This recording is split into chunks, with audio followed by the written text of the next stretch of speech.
Hello there, YouTube. Good morning. It's me, Devin here again. Despite the fact that I have a ton of errands to do, as you can tell, my hair is still entirely wet. It is incredibly early in the morning. It is still Saturday, so that means you guys get a helmet. Now, this one I'm not sure how it's going to do, but I know there's a lot of interest in this specific kind of family of helmets. But how much, I'm not entirely sure. And it's actually one of my really kind of favorite helmets. And for those of you right off the bat, you'll know what this is.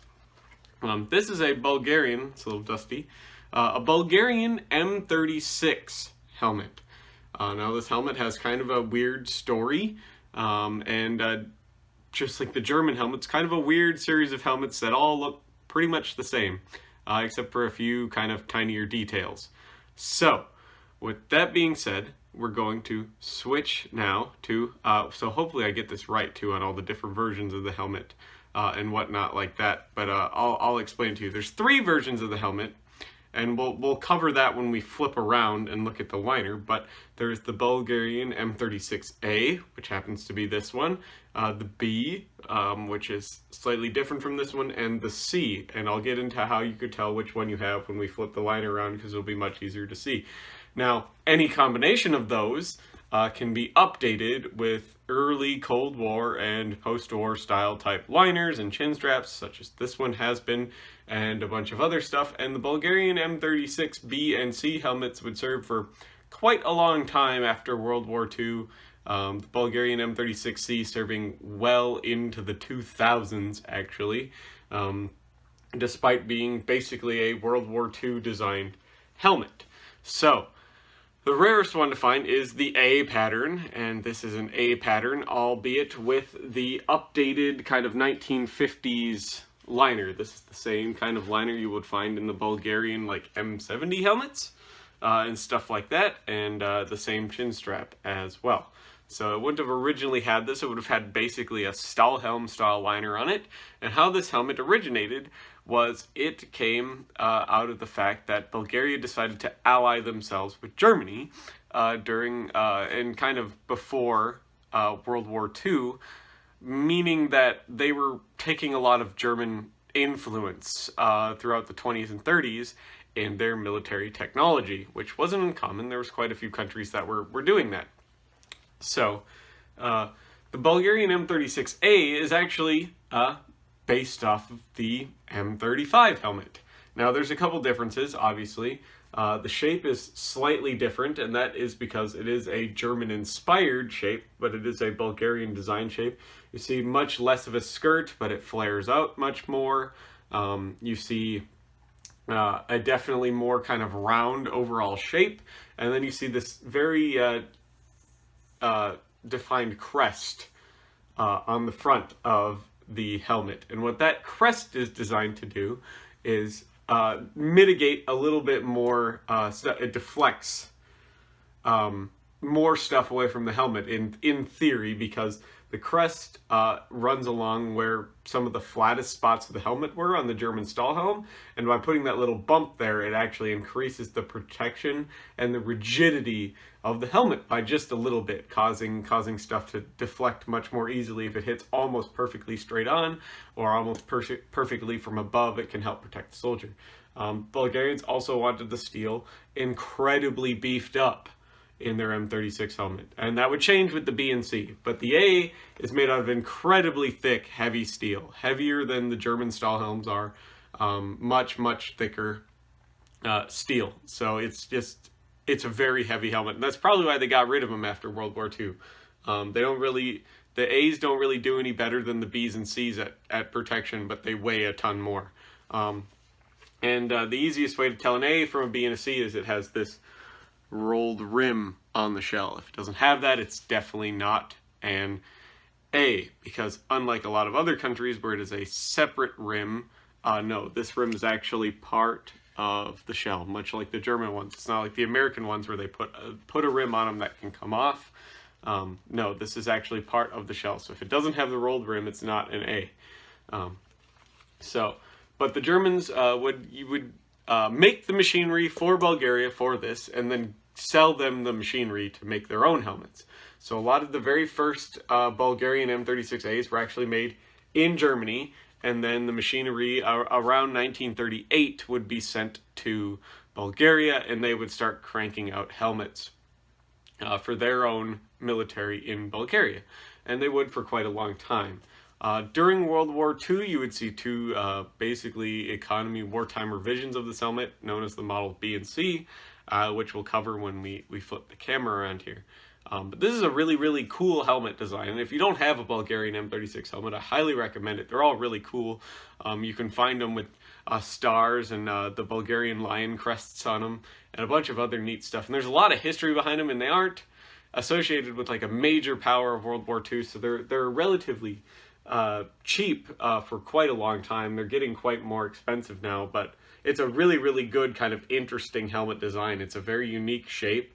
It's got some very unique features put into it too that you really can't find anywhere else. So, and it served for so long. The M36 served from so long, from 1936 into the 2000s. That is ludicrously long. That's more than the M1 helmet. It's one of the longest serving steel helmets in history is the Bulgarian M36. If you're including the whole family of helmets with its revisions, but each specific model doesn't really make it the longest serving, unfortunately. But if you include it in its whole thing, it's one of the longest serving helmets in history. So it's a fantastic design, quite iconic to Bulgaria, and it fits and feels and looks and works a lot like a German Stahlhelm for those of you interested in that but want something kind of different and unique. And fun fact, towards the end of World War II, when Germany started to lose really, really heavily, you see a couple Bulgarian M36s that were made in Germany at some point, probably test models, showing up on the helmets of soldiers being captured by Americans and Russians in Berlin. So you can see Bulgarian M36 in use with a couple Germans, a handful of them, at the end of World War II. So really, really neat, kind of interesting story behind this helmet. And then, like I said, after World War II, the A's would pretty much be scrapped. A few of them getting liner updates and being retained for a little while into the 50s, but most of the B's and C's would be used to supplement Soviet-designed helmets, and later the Bulgarian M71, which was based off the Italian M33 helmet, and a bunch of other cool stuff like that. I believe it's the M71, or is it the M51? I'll correct myself when we go over to the other part of the video where we look at the liner and stuff like that. So we'll do that now, so stay tuned for that, and hopefully I cannot mess up explaining the differences in the models, because I'm doing a lot of this from memory. So stay tuned for that. Alrighty, welcome back. So here we have a Bulgarian M36A. I do not have a B and C. I've never had a B, but I did have a C at one point. So we'll go over how to spot the different models here. Now, if it has, like I said, this rolled rim around the edge, it is an A, guaranteed an A. Now, the liners can't be used because they would have been updated, a lot of them, after World War II, such as this one has. It has and I found it, the M51 helmet liner, which is still basically Stahlhelm, but the earliest A's would have had basically a Stahlhelm helmet liner. The same thing with the B's. Now, it looks like the B's, the only difference they really did was to kind of save some wartime economy, would be unroll the rim. Basically, it was just a raw edge now. It would still have these big rivets that you can see. These are what's called the big rivets. They would get a lot smaller on the C. So if your helmet has relatively big rivets on it like that, it would be, and it has no rolled rim, it's a B. If it does have a rolled rim, it's an A. And then it's because that ridge, it won't stay because it has that ridge in it. The C would have no rolled ridge. It would be flared out a little more. It would have smaller rivets, and it would have almost a French-style Adrian liner in it, where the tongues and the sweatband would be separate pieces, and the tongues would all be stitched to the sweatband rather than being all one piece like this. And the rivets for the liner would be much further down. They wouldn't be directly riveted to the metal band in the liner like the A's and the B's were. They would be much, much further down, like way down here along the rim almost. And they would be very, very tiny rivets. And what they would be doing is there would be 4 little arms that would go on the inside from the bottom of the shell up here, you know, from the bottom of the shell to the suspension system, the liner. And what that did was it actually increased the protection, because rather than having this steel, or a lot of times aluminum, liner being directly riveted to the shell, which is really easy in an impact to transfer shock into the head, these little arms pulled the little spring steel arms, there'd be 4 of them, pulled the suspension away from the shell, so it wasn't directly affixed, and it gave you a little bit more space and play in the liner from the shell, which means in an impact, a lot of that would be absorbed by those little arms, rather than being just transferred directly into your head. So, huge update, and about 70% of all M36s were going to be C patterns. So if it has those little arms on the inside that you can see, and it has the really low rivets on the outside, way down by the rim of the shell, it's a C, and that's the most common version of Bulgarian M36, and that's the version that would serve into the 2000s for quite a long time, is the C pattern. The A's and B's are all really heavy steel, and they're almost the same exact thing. They have the German style liner. The only difference is the B doesn't have the rolled rim, and the A has no economy, wartime economy matters on it yet. So, but it's a really cool family of helmets. This family of helmets is, and it's got its own really storied kind of cool history and everything like that. And I highly recommend you guys get one if you don't have one. Unfortunately, I don't have an original World War II one. This is a 1950s one, you can tell, because it has the lighter green paint. The original ones would have had a much darker green paint, not this kind of olive color. It would have been a much darker green. And everything, it's a really cool design. I probably at some point should get a 36C again, but I sold one. I had a really nice one, sold it to somebody that really wanted it again, and the price was right. I needed the money, so but all I did was kept the A, because the A's are the rarest. Unfortunately, they were the fewest of them made, so, and it's even rarer to find one that is updated like this. You can find a lot of the ones that have kind of some different later style liners in them from World War II, but finding one that is like 100% in super nice shape like this with the post-war liner, or the very original, is going to be the rarest. Mike B, I believe, has the original M36A. If you would care to check out his channel, Mike B, most of you already subscribe to him. He has a video on the Mark 36A with its original first pattern liner and everything like that, if that's something that interests you. So, hopefully you like this. We're going to flip this now back around, and hopefully I helped you identify your Bulgarian M36. And we're going to try this helmet on now, see how it bites, see how it feels, see how it weighs, and everything like that, and conclude the video. So stay tuned for that. Alrighty, so we're back with the front angle here. Sorry, rubbing my eyes. I literally just woke up. This is the first thing I'm doing after I showered. We're going to try on the Bulgarian M36 here. It's got a lot of dust on it. This one's been sitting for quite a long time. And we're going to see how it feels, how it weighs, how it moves and stuff like that, which I don't have high hopes for it because it's still a fairly early design. The liner in this one, again, being the M51 style liner, pretty comfortable.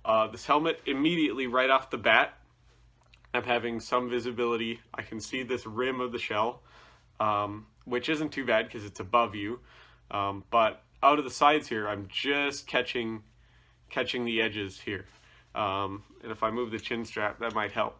Yeah, still just catching the edges with my peripherals, which can affect your vision. That can be something entirely different, but that's a pretty common problem with the Stahl helms too. Now if we do the shake test, this helmet is not all that stable. Now it is granted about one size too large for my head. This is a size 59 liner. I wear a size 58 liner, so it is just a little bit too large. So that being said, it is probably something along the lines of would perform a little better if it was the correct size. But it does tend to move around a lot. This shell does with this chin strap. It's a single point, you know, the regular old double point chin strap, and so it's known for moving, and it's a very centered chin strap too. That's a lot of things people don't realize, is that when you have a very, very centered liner chin strap like that, it ends up being less stable for the helmet than if you would move it kind of further back, or further, yeah, normally you want your chin strap to kind of go further back towards the back of your head rather than just coming straight down. But this is a pretty early design, so that's not uncommon for this to be a thing. They didn't really figure that out quite yet, so it makes for a fairly unstable helmet. Now this helmet is actually quite heavy. Most steel helmets are lighter than Kevlar helmets or composite helmets.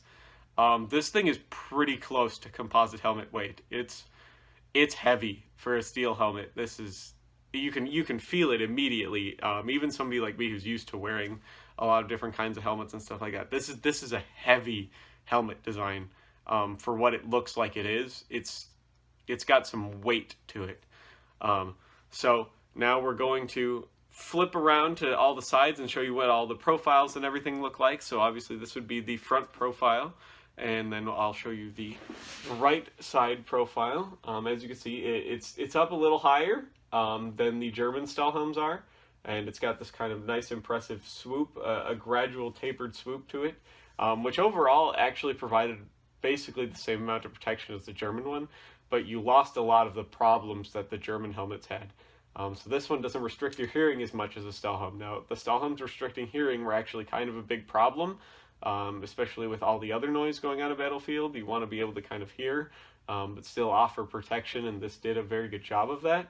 And since the skirt is cut back a little bit and flared out much more, you have much more space in the back for going prone and using your firearm, as we'll show you here.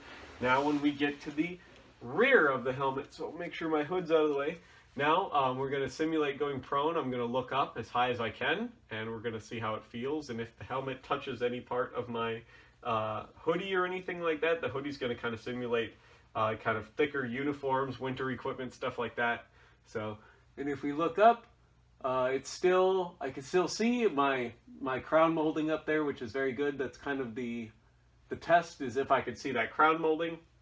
And the helmet does not touch any portion of my, at least that I can feel. So it either touches very lightly or not at all, which is good, because that's going to prevent the helmet, like I say in almost all videos, from rocking forward like this, where it catches on your equipment, essentially blinding you. You can't shoot with the bill of the helmet in front of your eyes between you and your rifle sights. So that's really good that the helmet does not adjust when you go prone.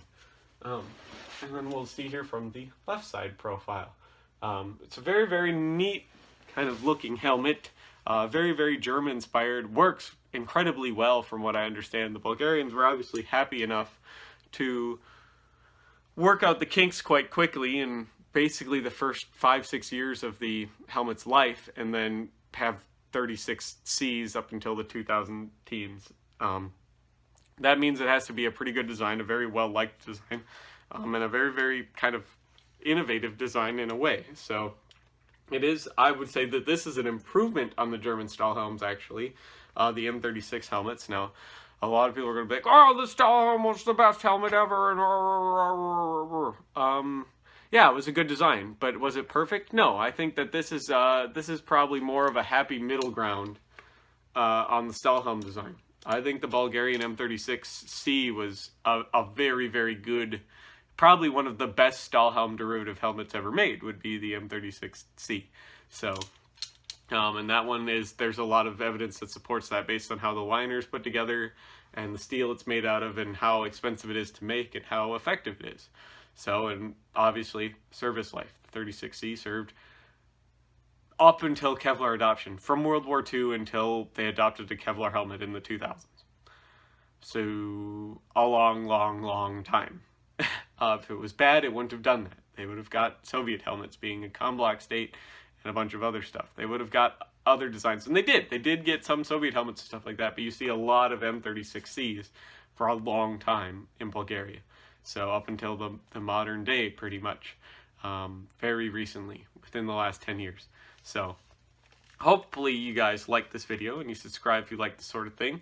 If you have one of these, I'd very much like to know in the comments what model you have, or if you're not sure and this video wasn't able to help you, hopefully I can help you figure that out, what model of M36 you have, because they're kind of a cool helmet and they have a lot of mysteries, and not all of these rules are necessarily set in stone. There's some different rivet sizes you can find, and different liners depending on if it was updated or not, and a bunch of other cool stuff, which is one really cool reason to collect Bulgarian M36 helmets, because there's really only 3 models, but you can find some different kind of transition ones and some kind of repaired ones and updated ones in there too. So they're a really, really cool, interesting helmet to collect. So hopefully you like this type of thing.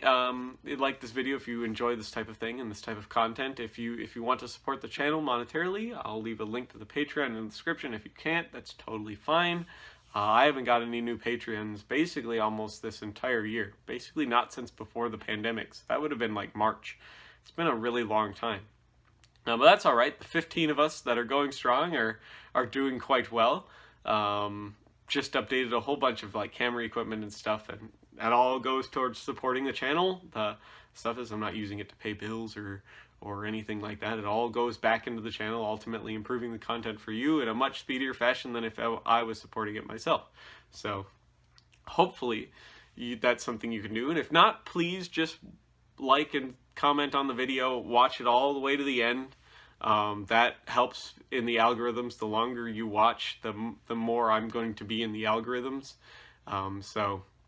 Of similar type of videos, which means I'll get more views and I'll get more money from YouTube then, because ultimately I'd like to get more money from YouTube. That'd be great, because then I won't have to rely on you guys as much.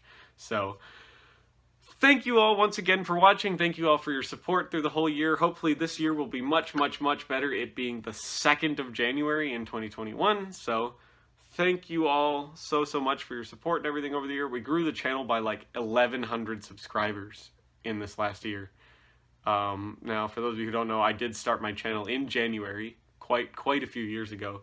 So in this year, we've grown by 1,100 subscribers in 1 year, which is fantastic. So thank you all for that so much. I appreciate each and every one of you. Hopefully I will see all of you in the future now. Bye-bye.